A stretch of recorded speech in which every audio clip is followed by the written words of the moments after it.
What up, Doe? It's your boy Bandit, and I welcome y'all to another episode of Detroit What Up, Doe, where we talk all the hottest topics: Lions, Tigers, Pistons, and Red Wings. But y'all know how we do when we start off every show. I'll let y'all know who in the building with me. Starting with Mr. Michigan himself, Rich. What up, Doe? What up, Doe? You can find me on X on Riggs928. Lions about to draft and 4 more picks. Yes, sir. Also with us, we got that man. You can catch him on the block everywhere in Detroit. Uncle Drew. What up, dog? What up, Doe? Shoot.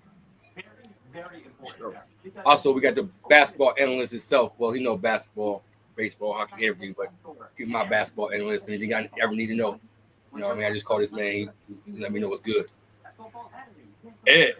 It might be the hardest catch because if you don't take How you doing tonight, fellas? What you, man? Straight. All right, let's talk a little bit. Let's talk a little bit Tigers. It's hot right now. Tigers been balling. Feel me? Look at the record right now. They've been doing their thing. Rich, how you feel about the Tiger season right now, man? Man, I like it. I think they're doing well. Coming off a series win over the Padres. They fought through some injuries. They've had a shit ton of injuries. I mean, you got damn Javi Baez playing center field. Doing pretty decent, too. Man, I might not add. Because I'm done.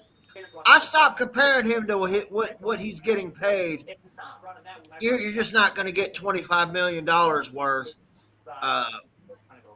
But getting something from him at this point is a plus.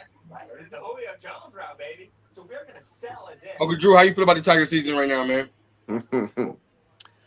We have to stop BSing around. Let's keep it 100. They can't hit worth a damn. They defense suck ass. But where are we doing good at? We're inconsistent inconsistent hitting the ball. Our pitchers gotta be damn near 100% perfect for us to win ball games. I throw out to all 3 of y'all brothers. You tell me where they doing good at. I'll wait. The standings.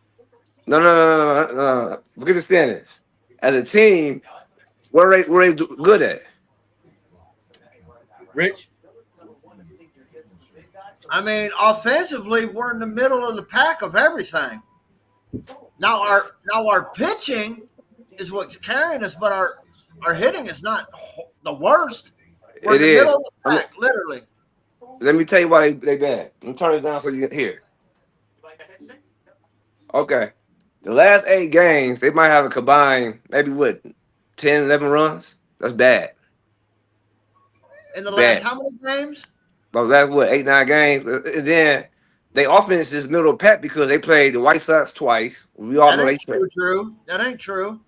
Okay. They scored 12 runs alone in the Padres series. 3 games. They had 9 runs in 1 game. No, they did not. They won 6-4, lost 2-0, and won 6-0. The first game against the Padres scored 9 runs. No, they did not. It was 6-4. Okay. I'm looking right at it. All right. And then the Royals 4-game series, 6, 13. Let me ask you this question. 16, Okay, look up 19, 25 runs. Okay, look up what's my man name? The second starter. Who? The Tigers' second starter. Not Reeves, but the other one. Flaherty? Yeah, look up his run. Look up his run support, and you tell me what that is. Because every time he pitch, y'all don't score no runs for him. Those are facts. I've been watching. I mean, that's how he pitched. It was 2. That's how he pitched. It was 2-0, and before that, they ain't scored nothing again. They only had maybe 2-3 hits before that. That was Reese Olson last year. But I'm saying, I mean, that's terrible. I mean.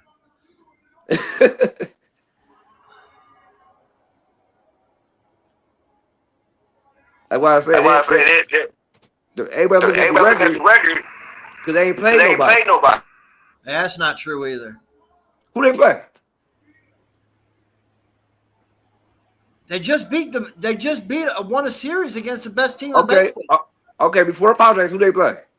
They've only lost 2 series all year. That was to the Brewers and the Dodgers. Who else did they play? You named me two teams. Did they play White Sox Those are twice? the 2 series we lost. Okay, did they play? Okay, listen to what I'm saying. Did they not play White Sox twice? They played the Mariners. They played the White Sox. They played the Yankees. They played the Twins. They played the Royals. And Twins is not good. Twins not good. We all know Twins not good. Who? The Twins is not good. Twins is not good. The White Sox twice is not good. I mean, there's still division wins. All right, go ahead, Ed. I mean, it don't matter. You still got to win the series regardless. I mean, I see y'all crying on that they did something. You gotta look at how they played. Their defense in the infield was atrocious. They get errors every game.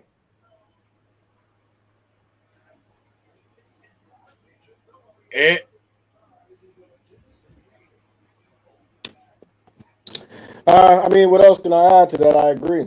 I think this is another aspect you cannot necessarily just look at the standings. The Tigers aren't good. Defensively, we're garbage. Hitting is, as you said, middle of the pack to obviously lower end mediocre. And I think we got a couple of stat padded wins. This is why we even look middle of the pack. It's clear and obvious that we need help hitting. And yes, our bullpen has been carrying us. And so my thing is this: I can't make an admission that our bullpen is carrying us and then say that our hitting is actually anything decent. I can't say that. Those two things don't correlate. So it's either we're a well-balanced team or our bullpen is carrying us. We can't have both. Defensively, garbage. Second base has been a problem. Got Javi Baez out there, you said, $25 million. At this point, let's just call Javi Baez what he is. He's an overpaid bum. Not worth it. And once again, it's unproductive. And so I'm not a guy that's going to give him any gas, man, just because he's giving mediocre production. The Lions traded out. Okay, good. They traded to 57 from 60. Good. I mean, there's a guy that they like. Mm-hmm. My bad. I didn't mean to off. I just got. No offense taken, brother. But no, I agree with Drew. I mean, we're not a good team, man. And sometimes you look at these standings, etc. Division wins against who? They're not good teams either. And like at this point, I want to ask, what's the barometer of good now with us? How long are we going to keep this up where mediocrity is the barometer? And add to that, Ed, if you notice, when they're on the road, they don't give nothing on the offense. They play the Padres at the crib. When they at the road, they, like you said, the Brewers. They beat the Brewers, right? After that first game, they did not score any runs. They're horrible on the road, and that's what's gonna kill you down the stretch. They ain't had a lot of home games down the stretch. We get them dog days of summer, and you're not hitting. You can't expect your pitchers to go 8-9 innings every game. And to that point, that's what I'm talking about. Right now, we're front running, y'all. We're front running, overachieving like we did last year. Same story like we did last season. Real ball starts, that warm weather starts kicking in, people start being able to hit, all that whatnot, man. All these cold weather states start to catch up with the West Coast and down south, and I guarantee you we're gonna fall off. It's just what it is, man. I'm not going to continue to act like this team is anything else but a mediocre thrown together squad, and with an ownership group that doesn't want to pay anybody any talent. So what I'm saying I see the same thing. What would it take? Take Ratledge, Georgia.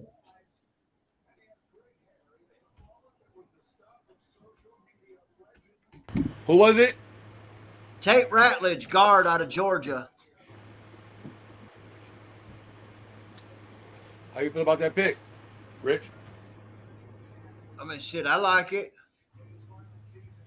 We need guard. All right, let's talk about a man that got paid. Let's talk about a man that got paid over this past couple days, man. Kirby got his extension, man. Drew, how you feel about the Kirby Joseph extension, man? And do we deserve it? He definitely deserved it, and I already knew it was coming, so that's why he didn't spend no money in the offseason. I mean, it's just that simple. Rich? I mean, I like it. I just don't see how you're going to be able to keep Branch too.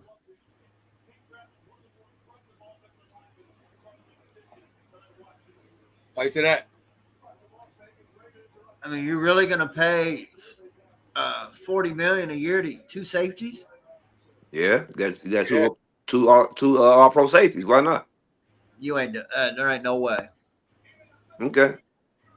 And when you have two all pro safeties, you're gonna pay them. You don't see it because there ain't too many teams that have two all pro safeties on the same team. ain't no way. Not when Hutch is about to get 40. That's $80 million. That's $80 million between three players on defense. And then you got Sewell, and you got Brown. But Brian Branch, you still got a couple of years for Brian Branch. He ain't coming up right now. Nope. He ain't that far away. But he's far away, man. You can move golf money to the back end and pay him. The Eagles do it all the time. Hey, your thoughts on the Kirby jersey signing? Brilliant. And this goes back to when we had our showdown, and we were telling y'all who are these bums that y'all want to go out and sign and overpay that aren't productive as the guys we number 1A already had to be couldn't get in the draft. So I just want to know, so we get Kirby Joseph this money. Who are we supposed to go out and sign that's better than Kirby Joseph? Nobody. That's my whole. And Drew, you see what I'm saying, man? That was our whole point. You got guys on this team that needed to be re-upped. There's players in this draft that are better than some of the free agents we had. When you had Detroit sports fans hemming and hollering because Brad wouldn't go out and spend money on overpaid. Some of them past their prime are going to hit the end of their prime bums. Right. No defensive player we were going to go out and get and sign was better than Kirby Joseph. None. Nope. This is what I'm talking about. We have to re-sign these guys. Brilliant. Good on Brad. Stay in the course, not listening to this foolishness on the internet and all these people that think that they know ball that clearly don't. You know what I'm saying? I love it.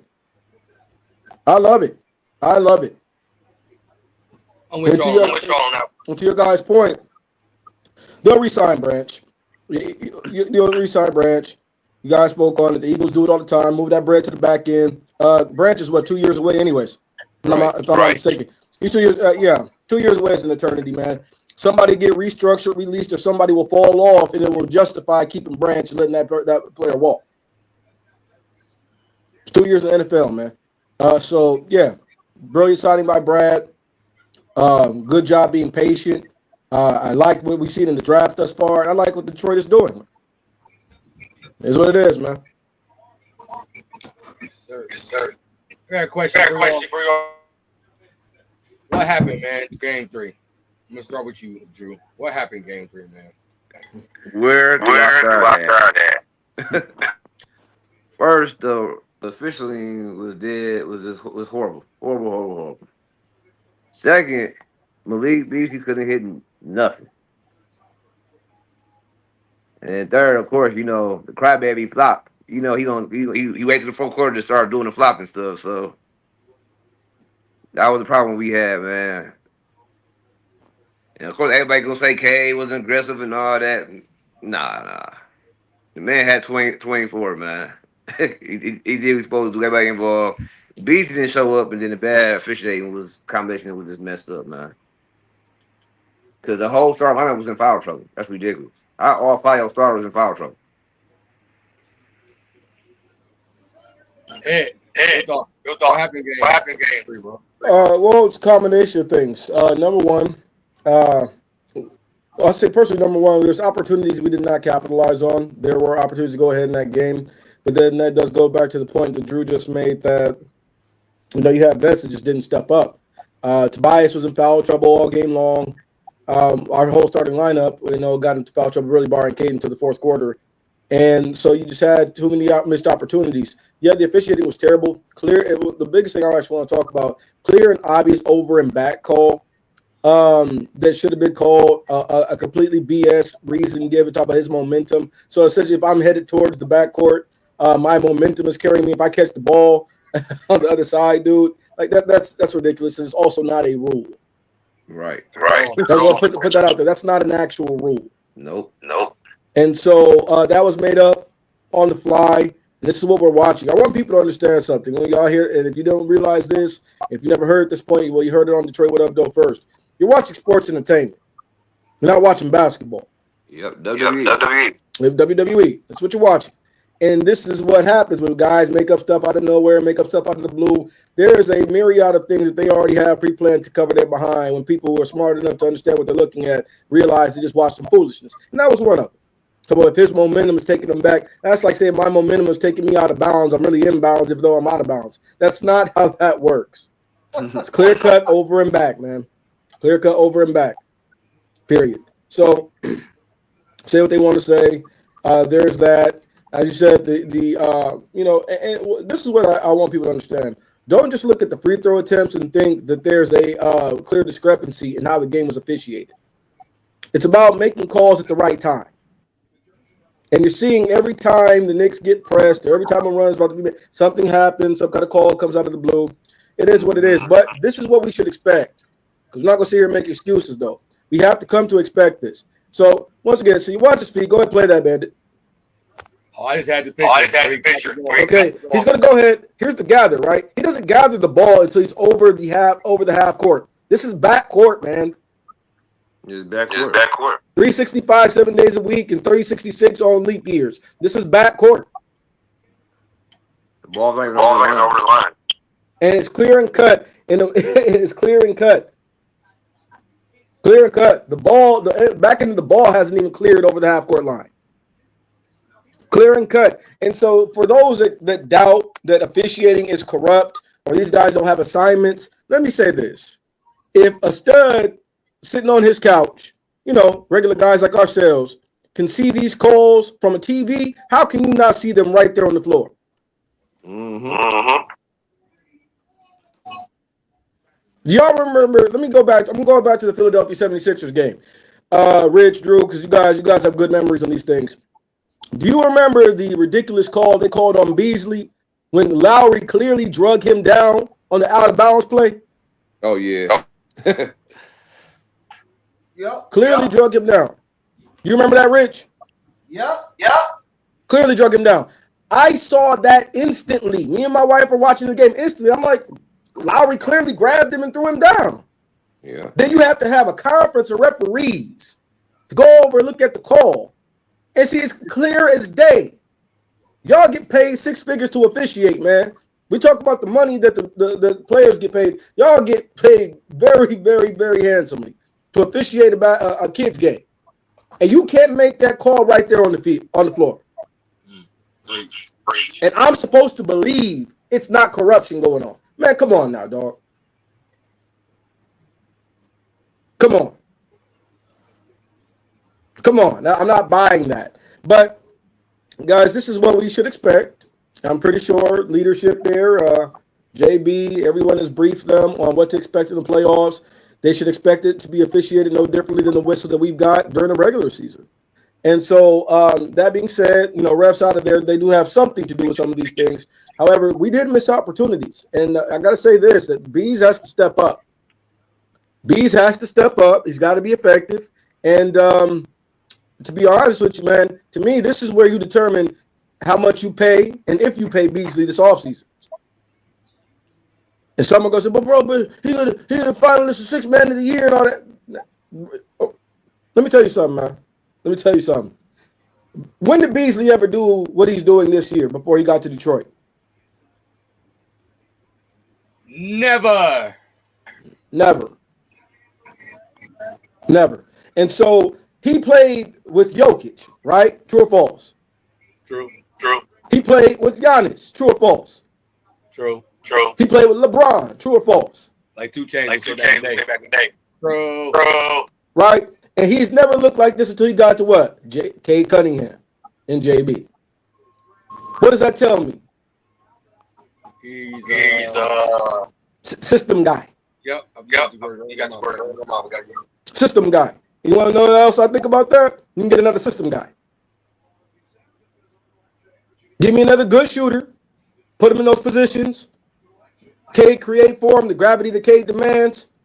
You'll get a guy that looks like that.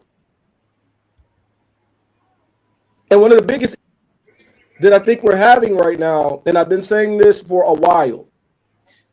Yes, we need to be patient in the development of our wings. They've been great. Don't get me wrong. That's another point. Ron needs to play a few more minutes. You got to find some minutes for him because we can't have these no defense lineups. That non-defense lineup we had out there with THJ, Schroeder, K with Tobias, it's too small. It's too small. Huh? They're trying to match up with New York. That's why you see Cade at the 4. Can't match up with New York, man, when they have 2 7-footers. That's the lineup we were playing against 2 bigs. That's the lineup we played against 2 bigs. That's too small. Now, granted, as I said, I know fouls had a lot to do with that. But even so, there's one thing I've questioned all year long, and what is that? JB's rotation. Oh, man. His substitutions are mid to me. I think that's where there's one weakness as a coach. And I think sometimes JB gets too stubborn into the guys he likes to play when it's clearly not working. But right now, Trajan has to address this. We need a 3-and-D guy on this team. Because let me say this, right? People, well, you need Ivy. Y'all know what we said about Jaden Ivey, but this is not a Jaden Ivey, anti-Jaden Ivey conversation right now. I just want just hear me out real quick, y'all. Right now we have our depth at 2 guards is THJ, Beasley, Sasser, right? Mm-hmm. Who I name, who can defend? Nobody. So now watch this. If Ivy was healthy, THJ probably wouldn't be getting those minutes, right? Right? Okay. Right. So then your lineup is what? Ivy, Beasley, Sasser, right? The depth. Okay, ask you a question. Same question. Of those 3 guys, who can defend? Nobody. And that's where we go wrong. We have too many stretches where there's too many guys that can't play defense. So that does have to be addressed. And that's one of the reasons why we went wrong, man. They were able to ISO out THJ. They were able to ISO out. And the one who's really getting picked on the series is Bees. What's up, boss? I said he's looking awful. Yes. And I'm not even talking about his offense. Because I wouldn't even get on his offense so much if he was guarding his position. He's not. Guys, go back and look at every game. There's so many possessions where they literally run right past him. And Neil's laughing because he knows it's true. They literally run right past Bees. And to point out how true it is, right? How many times have you seen Schroeder cussing Beasley out because he doesn't guard his man? All the time. All the time. Bees has to step up defensively. It's a simple Ed. He don't move his. He doesn't because he can't play defense. So this is what I'm saying, man. Going into this offseason, we have to be honest with ourselves. If there's upgrades available, you get them. This is why I always shoot down these conversations about, well, this young core and the chemistry. And brother, we're the 6th seed in the East. We can get better. Question for you, Ed. I'm start with you. So what's the keys for Cade Cunningham and to win this team game for? Well, number one, it's not about Cade. His teammates have to step up. Just do our best to stay out of foul trouble. I mean, as hard as that may be, we understand we got the refs on the sidelines that they have a mission they've been given. We get that. We do our best to stay out of foul trouble, and guys have to be engaged. I want Duren to get a little bit more aggressive. He gets touches. I want him to actually start going at Cat a little bit like Cat's going at him. He can do things with the ball, and he gets the ball. So JD needs to be a little bit more aggressive. We need Stu back, definitely. I think the defensive versatility that he gives us definitely helps tremendously. I think actually if Stu is healthy, we are probably up 3-0. I'll be very honest with you. Like, we have guys, think about this, guys. We got Knicks fans and all this other stuff in the media talking about the matchup with Detroit. We haven't been 100% for over half the season. And we are still up 3. We still won the season series with this team. We should be up 2-0 or 3-0 now. We don't have our starting 2 guard, and we don't have our backup center. They won a game by 2 points where your so-called 6-man of the year candidate doesn't score, and your starting power forward scores 4 points. And you won by 2 with 2 superstars on your team? It's not about the Knicks, it's about the Pistons. We got to see more engagement. Bees has to start contributing offensively and defensively. THJ has to lock in defensively. And I think the biggest thing, this might be quiet as kept, shot selection. The problem I have with some of the things I see is our vets take dumb shots and make dumb decisions. And that's something you expect from young guys. But sometimes THJ, dumb shot, come up, jack up some bull, not in rhythm, not open. Same thing with Bees, come up, jack up some bull, not in rhythm, not open, not moving. So they need to play better. Need to be a little bit more engaged, and I want to see Duren and Asar get more aggressive offensively. I want to see Duren get more rebounds. That's been kind of disappointing. I don't think he's been aggressive on the boards as he should be. Duren doesn't have any help on the boards. He had double-digit boards last time when he stayed out of foul trouble. Yeah, that's not a play thing from him. That's he need if he can just stay on the floor. If he can stay on the floor, so physically, right? Physically, Duren is dominating Cat. Yeah. Physically, Duren is dominating Cat. Look at the sets they were running last night. Everything they were doing, look at this. They were either hedging them high. We're talking about Cat. They were either hedging them high or putting them at the elbow. Mm-hmm. They didn't want him in the paint with Duren because he can't move him. He's not physical enough. He's big, but he's weak. Yeah, he can bully.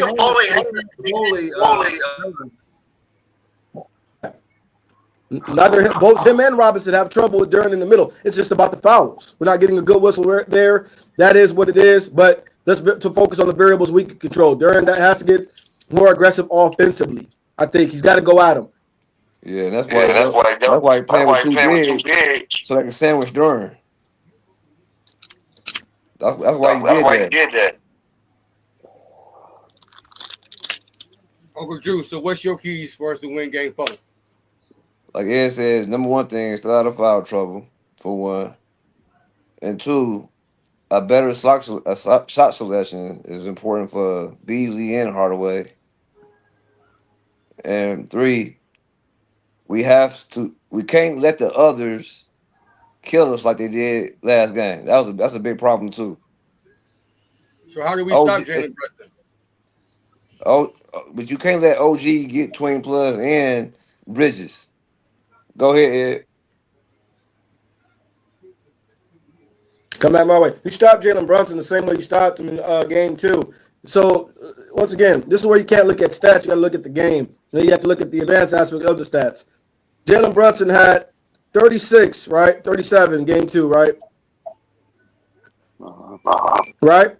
Mm-hmm. How many shots did it take him to get that? 30. Over 20. 27, almost 30 shots to get that. That's how you stop Jalen Brunson. Make him as inefficient as possible. And in this game, we were not as aggressive defensively as we were in game 2. And that's just the truth. And that comes from our perimeter players.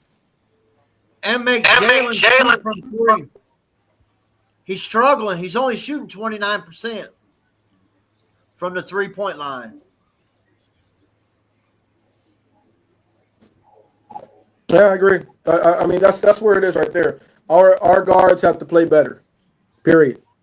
Our guards have to play better. And that's kind of really it. THJ, he gave us 24. Good shooting, that's great. But you have to guard, man. You have to guard. And we gotta stop. You gotta stop doubling Cat in the post. That was dumb to me. Stop doubling Cat in the post. He's not. Let him do his thing. That Yeah. was bad. She was wide open. OG wide open. Bridges wide open. Stay on man and just make Cat and Brunson beat you. That's it. Take away their outlets. Brunson by nature is really not a great playmaker. Take away his outlets, and then that's what you get. Funnel them to make them take and make tough shots. Like, so for instance, guys, y'all remember when we watching game 2 and they put it in the chat? They're like, "Hey, what to do? Let's watch the game." The Knicks were doing what? Making tough shots. I'll be real with you. The threes that Cat was shooting last night, I don't have a problem with 75% of them. Why? He was shooting it from outer space. I don't care anything about this dude 7 foot pulling up from 26 feet away. Go ahead. It's not good offense. If you make a few of them, that's fine. But I'm not sending 2 after you. Remember that? And they said he was stupid. I said the exact same thing. Let him shoot it. Exactly. I mean, he's not Steph Curry. Yeah, he can make a couple of those. That's fine. A couple of 6 points, man. If he's content with being 7 foot and jacking that bull, go ahead. Continue to defend him. Like, I actually thought Duren did a good job on him defensively. He's been doing good, and especially game 2, he shut him down. That was Duren. That wasn't anybody else. That was Duren. Yeah. And so JD's been doing a good job when the refs let him stay on the floor. He had a couple ticky tackles that were on him, but by and large, ridiculous calls. We get it. We understand that. We can't sit up here and rest our hat, focusing on the refs. There are things that we can control to win this series. Rich, same questions. What do you think we feel we got to do to win game 4? Man, I would consider playing Schroeder more. I think he's been giving us pretty good offense. He helps with that extra playmaker on the floor so Kay can play a little off ball. I think his defense on Brunson's pretty well. The only time he has trouble is in the post against Brunson. But other than that, he guards him pretty well, in my opinion. And Beasley has just been trash. Like, and I'm one of those guys I don't give a flippity flip what you do in a regular season. Big games, playoffs, that's to me where you make your money. His defense has been shitty. He's only shooting 30% from 3-point. That's what you're supposed to do. So if you're not hitting threes, you're not playing defense. What the fuck are you good for? Nothing. At least, you have some players, if they're, their offense ain't there, then they give you defense or rebound or playmaking or shot, something. If his 3 ain't hitting, he ain't giving you nothing. He's just a body up there at that point. I ain't even seen the shimmy. I haven't even seen the shimmy. Like, fuck that shimmy. He ain't been shit since the shimmy meal came out. DaeDae, your thoughts on the same topic, bro. What you feel Pistons need to do for? Well, I've been saying it, and everybody keeps saying he doesn't play because he's a rookie. You gotta get Holland out there more on the floor, bro. And said the same thing. Holland he's a spark plug for this team. That block he had was so. Yeah, bro. That was a key. Like at that moment in time, that was a key block. That's why you got to play that kid. I think he needs to play a little bit more, and Tobias can't give you a fucking egg through 3. I don't know. I don't remember seeing him score, but that's the last I knew in the third quarter he had an egg. He can't come out and play like this again. So we need our others to step up, not just Cade. We need our others to step up. Tobias, Beasley, even though he, like Rich said, he's been hot fucking trash. Beasley's been. This is the worst I've seen him play in a very long time. He's almost not even worth having on the floor. Really, he shot us out of the game the last game. But Tobias, THJ's got to keep playing well. We need our others to step up, and then let not Brunson, but let Cat do his thing. If you're not gonna get physical with Cat, just let him do his thing. Because if you get physical with Cat, you can take him right out of the game. You know who I would like to What's get that? get more play on Brunson? Howland. Mm-hmm. Put him on there. Speed. He's got the energy. What do you guys think? Am I crazy? No, I agree with that. Yeah. I'd rather have Holland. I'd rather have Holland eat up the fouls than Asar, because I think Asar gives you more. Ron Holland's a spark plug, but Asar gives you more. But if I'm gonna have a guy foul out, I'd rather it be Ron. Let him eat up the fouls. At this point, I'm trying to get you in. I'm trying. Go ahead. At this point, I'm good with with taking away some of Beasley's minutes and giving it to Ron. Yep. Yeah. I got an idea to slow him down. It's kind of what Houston did to Steph Curry. So I would use Asar and Holland and bracket Brunson. That's exactly what I would do. Yeah. Why wouldn't you run like who did Toronto beat in the finals? Was it Golden State? Is that who they Yeah, it was beat? Golden State. Remember when Golden State ran a box and won? Mm-hmm. To try to slow down Kawhi? Yeah, that's the same thing, man. That's all the same family. Hey, hey, Drew, didn't I literally just say that 2 days ago? Run a junk defense. Yeah. Run a junk defense. Run a 3-2 or box and 1. I guarantee you they don't get that. Mm-hmm. Yeah. And match up your two best defensive wings. Hell, you see when we switched to zone, it fucked them up too. Yes. Bro, yo, look, everybody. Hey, this is why I'm on the panel, because these brothers know y'all batting 1,000 a night. You gotta turn. Hey, perfect point, Dave. Perfect point. As crazy as this sounds, you got to turn Brunson into a point guard. Yeah. That right there. Make him think. Yep. Make him actually get somebody else involved at a high level. Yes. And I don't mean no 7 or 8 assists either. Oh, that's good. Nah, it's playoff ball. Look at what K's doing, guys. That's his Look what career K's doing. high. 11 assists, 12 assists. Yeah. You get what I'm saying? K's putting up those assist numbers, but he's racking up those turnovers too. He's a high usage player. He's gonna have it. Like Brunson has 7 turnovers. And then he get turnovers because the shooters ain't making shots. So they don't respect. They dissing him hard. Who are they about to pick? They don't respect anybody right now. They don't respect Beasley. They don't respect THJ was kind of the beneficiary of the gravity K created. This game also, man, should really point out the fact we need another actual consistent perimeter threat. We do. And this is why I'm saying I'm not against going like your guy. Huh? I'm talking to Rich.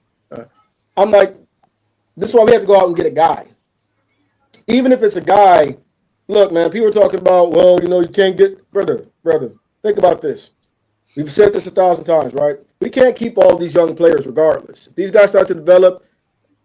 So let me ask y'all something, because I think sometimes Detroit fans don't realize how they sound with certain things. They don't pay attention to what's going on around the league.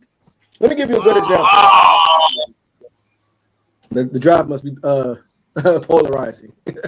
And now I know what the Eagles took my guy. Mm-hmm. The safety out of Texas, Buba. Oh, okay. Yeah, that's fine. Yeah. That was my guy, man. Have we talked about that? No, we get there. But I'm gonna add finish. They got my guy. Damn, I wanted him. Well, yeah, like I said, we got to go out and get another guy. Right now, guys, we can't keep all these guys either. I want to switch focus. Let's switch focus to a trade earlier this season, right? Josh Giddey goes to Chicago. Okay.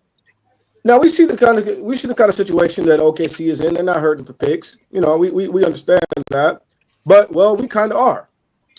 Let me ask y'all something, man. Did realistically, did the Thunder get enough back for Josh Giddey? Yes. No, not at all. Because that's a franchise point guard. Yeah. For a backup role player. And look at wrong, Caruso's a very good role player, but he's not a franchise guy. Giddey didn't fit with them. No, well, hear me out, boss. Hear me out. You're right. Giddey off the floor quite a bit. You're right, dog. You're right. But listen what I'm saying. You're right. But here's the thing. There was buzz around Giddey for the last 2 seasons. Yeah, negative buzz. No. Well, for the case before the case, and before they made him to a power shooter, a lot of people wanted to trade for him. Yeah. Exactly. And so what happened is same thing with the Troy Weaver situation. When he didn't trade Bojan when he had a first round pick that was available. He ended up letting him walk for free. You didn't get enough back for Josh Giddey in that deal. Just for getting him for Caruso straight up. That's not enough. We have guys, man. We're going to have to make a decision. Why these guys have top end value? You're either doing what? Flipping them for more future assets, or you're consolidating them into a guy. That's how this works. And for whatever reason, we have this fantasy land belief system, man, that shouldn't happen to us. Why shouldn't it? It's a good problem to have if you got talent. But if these guys hit their stride, why should all these guys be, content with being so-called one big happy family when they can go start somewhere else? Decisions have to be made. So that's what I'm saying. Put a couple of these young dudes together. You still keep your core 3 and go and get a dude. So that's what I think. Oh, I'm sorry. Go ahead. Oh, you're fine, brother. That's what I think. Lacking. We need another guy that can go get a bucket, not a shooter. Go get a bucket. Every good team has that. Minnesota, they got Randall and they got Edwards. Even though what people say about Randall, he can still go get a bucket. Denver, they got Murray and they got Jokic and they got Porter. The Warriors, they got Butler and they got Curry, obviously. The Rockets. I mean, I can go on and on and on about these different teams. Your good teams, they got at least 2 guys who can go get buckets. That's what you not I have to set you up, or you get what I'm saying, Ed? Not a guy where I can give you the ball, go get a bucket, whether I can throw it down to you in the post or give it to you in the and you just go create for yourself. Those teams have a guy that can go get anything. Cade is the only guy on our team that can get anything he wants. Exactly. And then that goes for, once again, that's why I'm talking about with the Ivy situation. He's a good little scorer, good little role player, accessory. But is he that kind of guy? Go out, give him the ball, he gets anything. No, none of those guys are. Do I believe in their potential?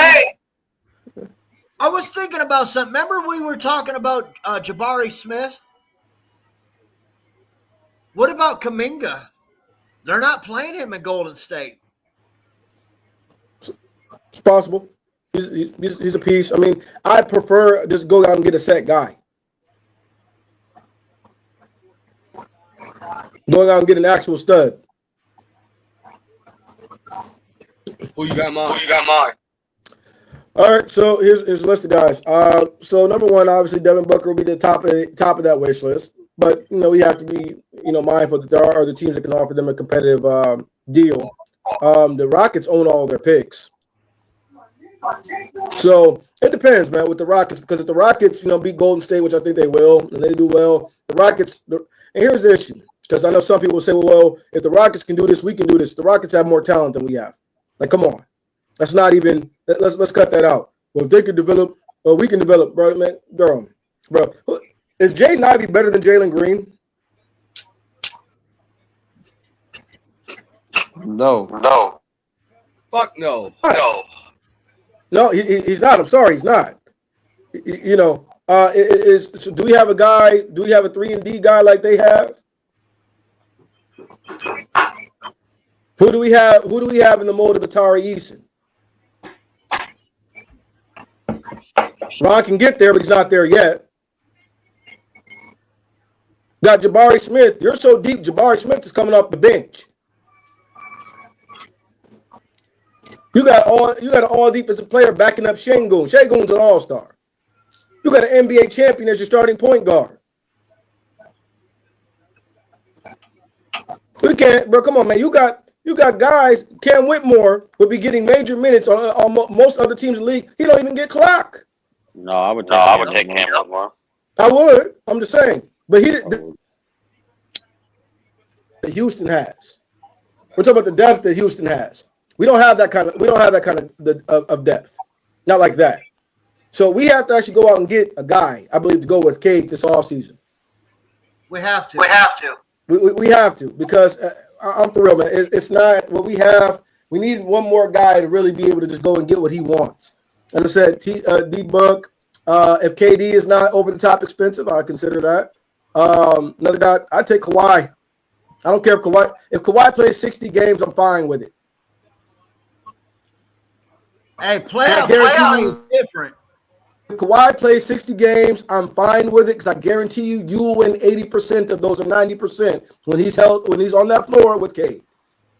Preserve him for the playoffs, and this is why I'm all for that because now you get a superstar at some of these wing positions that can really help them develop. Because the time is going to come where we have to choose between Asar, Klintman, and Holland. And I really believe Klintman has a lot to offer. It's a red short year for him this year. That last game of the season against Milwaukee, I'm all for how a player moves on the court, man. That kid can play. Everything looked easy for him. That kid can play. The passing is, to be honest with you, it looks like he has everything that we kind of really need in this series right now. Size, multi-positional defense, another guy that can actually create, and a guy that can stretch the floor. Yeah. So we're gonna have to choose between Asar, Klintman, and Holland in some way, form, fashion, and Ivy. Got to make some choices, man. Eventually, those guys are gonna have to get packaged up, or you're gonna face a situation where we're getting garbage back for a really good young player, just like OKC got. Because you should have moved him a year and a half ago. If you really thought Jalen Williams was like that, you should have moved him last year. Because even if you take them the 04 Pistons, right? They didn't have no superstars per se, but Phillips could get you a bucket. Hamilton can get you a bucket. Tayshaun at times could get you a bucket. You could throw it down in the post to Rashid. He could get you a bucket. Yep. You know what I'm saying, Dave? Yeah. And I always said, and I think a lot of people would agree with this, if Sheed was actually selfish, he could have been a lot better. He just wasn't a selfish guy. His offensive prowess, these guys will tell he was hard to guard because he was tall. He had that shot that went up. Like, that dude had talent. Wow. He just wasn't a selfish guy. All right, let's talk about some NFL draft. DaeDae, I'm gonna let you announce our first round pick. I don't want to announce that one. I want to announce our second one. Fuck the first one. Go ahead, dude. Go ahead. You can announce the first one. Go ahead. That's your guy. No. Y'all are some haters, bro. Nah, he's gonna be a good player for us. I don't care. I really don't care where he's from. He's about to be a good player for us. He will. Very good player. Yeah, he'll be a good player. I got faith. And I'm gonna get to you first, since they hating. What's your thoughts on the pick, man? Home run, A+. No, I don't know. Home run, A+. Who are you going to get there better than me? It was a better fit than Tyreek Williams at 28, man. Man. It's with him. He's a number one run stuffer. Uh-huh. Number two, I get that, man. But that still gives us no pass rush from the interior. We already don't have it really from the exterior for outside of Hutch. But man, I just feel like you could have got him in the second. He wasn't though. The Bills were taking him at 30. I know. That's why Brad didn't trade down. Exactly. What I think happened with this pick is this is the safe pick. I think this is a safe pick. I think their board got wiped out, and this was like their safe pick. Go back. Go ahead, Rich. This is a problem I have with the Lions fans. And I thought it was kind of funny. The same ones in the general chat that were in day that said, oh, I wanted to go crazy. I want to see everybody go nuts. I want to see everybody crash out. Guess who's crashing out? Them guys that wanted to see it. Yeah. Everybody says that Brad Holmes, I posted it earlier, an interview with Dan Campbell came out of his mouth. They see him as Aleem McNeil. They took him because they knew Aleem was going to be out for a while. They see him as a nose. They see him as a D tackle, and they see him at 5 tech, and they like his pass rush. But no one wants to listen to what the Lions are saying. They're telling you what they see out of him. Here, I got it for you, Rich. I had to run downstairs real quick. Well, yeah, I got it for you. Here's what Brad Holmes had to say about it. He has the physical skill set. He's got the, the power. He's got the bend and the agility. Like, he's a very nimble athlete. But the thing about it is that he's incredibly instinctive, too. In my opinion, him and one other DT that was in this class were the top 2 instinctive defensive tackles in this whole class, and he was one of those guys. So I think his versatility is really going to help. He has a lot of similar traits to Aleem McNeil. Almost similar body type. I just think that, he might be, Aleem came out more nose tackle-ish a little bit. Obviously slimmed his body down, became a 3 technique. I think he's kind of coming in closer to that right now. Continue, Rich. And they liked him because what do when they get a player they like, right?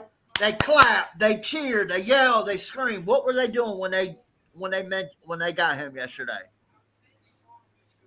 That. What were they doing, DaeDae? That.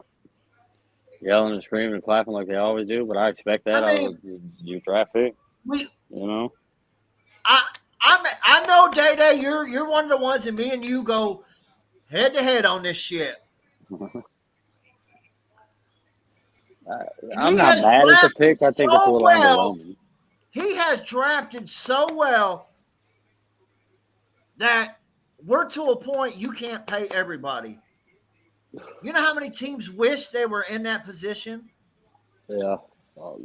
All of the 32 teams, 31 teams, I mean. You know what I'm saying? Like, these are top of the top guys. That's why I give him so many chances, man, because what he – look at Christian Mahogany. Got him in the 6th round last year.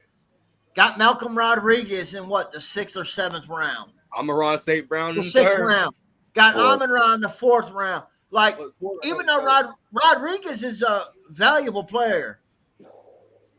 Special got team. Derek Barnes. You know what I'm saying? Like, got J-Mo. Went up and got him. And everybody was calling him a bust. Oh, a bust gets 42 catches for 1,000 yards? I don't think so. You know what I'm saying? Lions are on the clock. Again? Number 70. Pick 70, yeah. How? Did they trade again? I think. No, they had two. They had 2/3. No, they have 2/3 next year. They only got 1/3 this year. No, they had 2/3 this year. Oh yeah, that's We right. just So they got one for next year for Aaron AG and next year for AG. Yeah, for AG. Uncle Drew, your thoughts on the pick, man? I called it 2 weeks ago. I said the perfect draft. They gonna get the D tackle because they don't have nobody. Because everybody come back from injury, and they say you can go get you a defensive end later in the draft. I don't know what I like playing for before. I don't understand what I like crying for. I don't get it. Because if you got two powered inside guys that collapse the pocket, it makes it easier for your ends. Now Hut's gonna get one on one blocking. Exactly. It's That's not common his football strength, though. sense. That's not his strength. That is his His strength. strength. Watch the No, tape. his strength. No, it's not. His strength is run defense and being instinctive. Man, That's why they like him. watch the tape. He gets pressure. It ain't by accident. Them two ends had 8+ sacks. That's not by accident. He made them better around him. Because I don't hate before that, they wouldn't get that many sacks. I don't hate the pick. I think it's a little underwhelming, but I don't hate the pick. I think he's going to be a good player. Ed, your thoughts on the pick? Who do we take there instead? We'll get that out the way first, and I'll tell you what I think about it. Who do we take there instead? Man, I might have took Josh Simmons, the guard out of. We took a guard already, so it's kind of hard to say that. But at that point, I probably would have took Josh Simmons, or maybe Jihad. Excuse me. Whoa! Hey, don't say no, it. no, Rich. no. I ain't I'm saying telling you the trade. We acquired number 70 and 182 and a 2026 sixth-round pick from the Jaguars for 102 and 226 third-round picks. Receiver. So we want somebody else. Give my edge. Let me give my edge. Give my edge. The pick is in. Selection is. Terry Otto. Oh, it's a wide receiver. It's a wide receiver. Isaac Tesla. Oh, okay. Okay. Okay. Let's continue, Ed. Well, first of all, I like that pick. Who the hell's that? They met with him at the combine. That kid is nice, man. That, let me tell you this right now, that might be one of the best route runners in the draft. Oh, 6'3", 14. White guy. He's a big boy. He's a big boy. I'll see what he's trying to do. I'll see what they're trying to do offensively. That's what's up. I like that. But to pick, this is where I say I think it's a home run pick. I think that pairing, I think having Hutch and Tyleek there on that front line, man, or that D line is going to be really one of the better D lines in the league. First of all, to what Drew was saying, go back and watch the kid's film, man. And Neil, as an Ohio State guy, you should know this because you watch them every week. The pocket pressure that they were able to create generally started with him. Yeah. So it generally started with him. Go back and look at his film. He gets immediate. He puts so much pressure on the opposing team's center. Mm-hmm.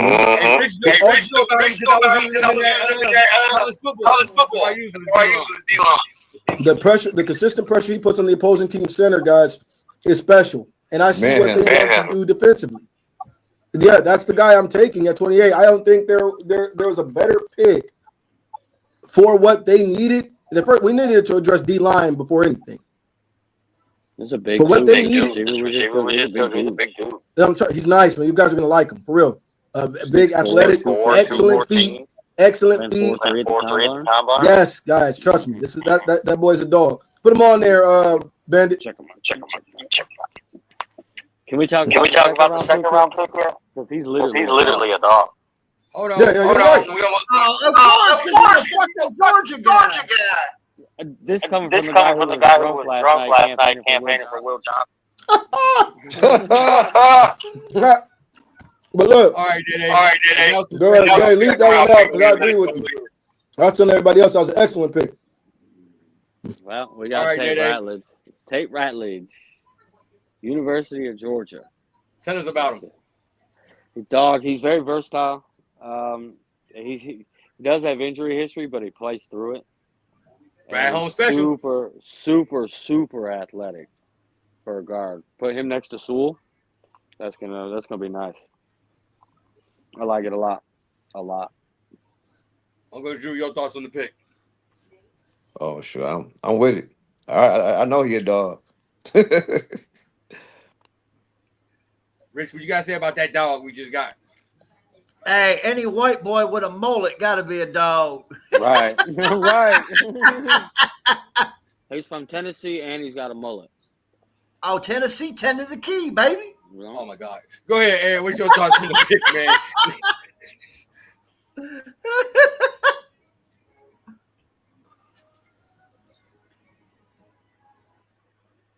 Who do you take? Who do you take? Who do you take over Tyreek Williams round one? Nobody.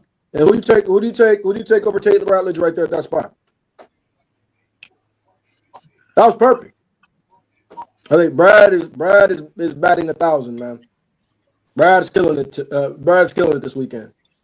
And if people don't know you're not killing it, you don't know ball. Let's put it out there like that.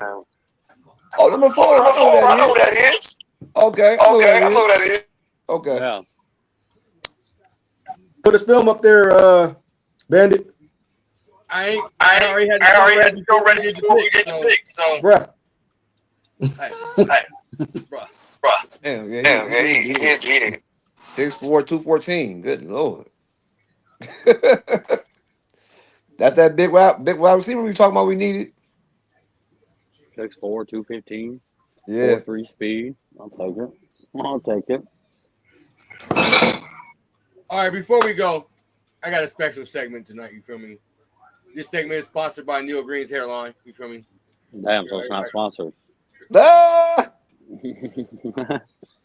So, the new segment is called Back in the Day. You feel me? What we used to do before we started podcasting. And today's Back in the Day is DaeDae the rapper. Yeah, my boy DaeDae. DaeDae was a rapper, y'all. You feel me? I found some footage of DaeDae rapping, y'all. You feel me? That coochie Uber doesn't need a lift. Will you marry me? Baby, I will plead the fifth. Know that you're my first and last, my Ricky Bobby. Drinking sake on Mount Fuji Umai Punani. Come and put that Minnie Mouse on my Mickey Mouse. Won't put my queen under pressure, talking north to south. I don't want you, baby, that's because I need you. Anything you need, I can get, I will please you. Ooh, a whole new world, cause you let Aladdin. You want rings, look up, baby, I got you satin. Go, DaeDae DaeDae. had bars. Go, DaeDae.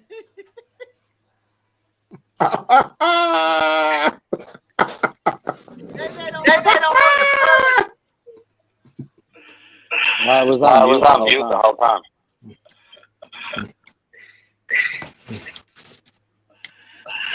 I feel like next week.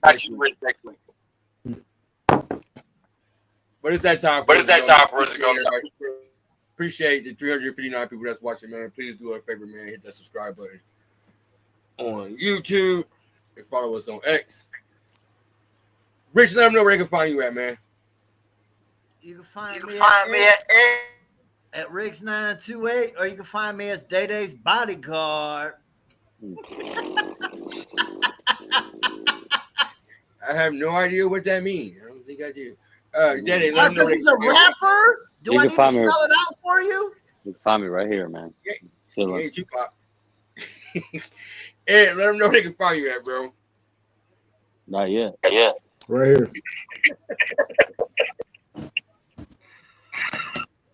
All right, man. I'm Bandit. Make sure y'all hit that subscribe button. We out. Enjoy the draft.